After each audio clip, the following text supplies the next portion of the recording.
Sindh assembly में मुखालिफ धुर जे अॻवान फिरदौस शमीम नकवी पीटीआई अॻवाननि खुरम शेर जवान ऐं शाहनवाज़ जदोन सां गॾु प्रेस कॉन्फ्रेंस कंदे चयो आहे त सिंध में कोरोना खां वधीक ज़रदारी जो ख़ौफ़ आहे। इस सूबे सिंध के अंदर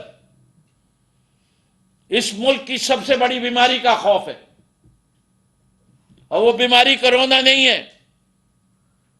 उस बीमारी का नाम करप्शन और करप्शन के बादशाह आसिफ जरदारी है। उन चयो त सिंध में 300 माण्हू साड़े क़त्ल कजनि था पर इंसाफ़ नथो मिले। संदसि चवण हो त आसिफ ज़रदारी जी वालिद हाकिम ज़रदारी जे किरदार खां वाक़िफ़ आहियूं। हुन चयो त सिंध में पब्लिक ट्रैफ़िक जो को बि निज़ाम न आहे। फिरदौस शमीम नकवी चयो त कराचीअ में अमन अमान सिर्फ़ रेंजर्स बहाल रखी सघे थी, पुलिस जी वस जी ॻाल्हि न आहे। संदसि चवण हो त ज़ुल्फ़कार मिर्ज़ा जो दिफ़ा पीपी क़यादत ऐं सिंध हुकूमत कंदी, उन जो दिफ़ा करण जी का बि खेनि ज़रूरत न आहे। संदसि चवण हो त ज़ुल्फ़कार मिर्ज़ा वटि पीपी क़यादत जा वॾा वॾा राज़ आहिनि।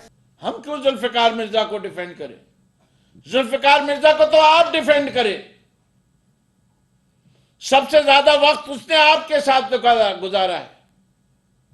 जो जो चार्जेस लगा रहे हैं, जिस वक्त के लगा रहे हैं, वो सब आपके दौर में हुए हैं। अगर उसके ऊपर कोई क्रिमिनल केसेस है तो आप इतने अरसे से खामोश क्यों? डरते हो कि उसको बहुत कुछ मालूम है इसलिए खामोश हो?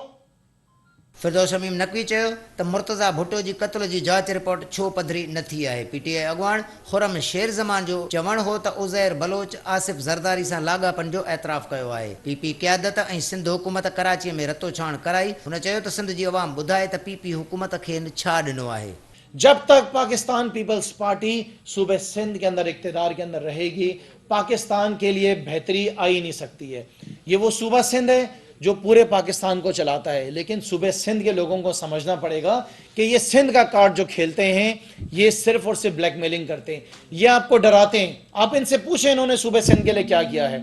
संदसि चवण हो त सईद गनी, नासिर शाह ऐं मुर्तज़ा वहाब पंहिंजे खातनि जी कारकर्दगी ॿुधाइण बजाए सॼो ॾींहुं सिंध हुकूमत ऐं पीपी क़यादत जे करप्शन जो दिफ़ा कंदा रहनि था।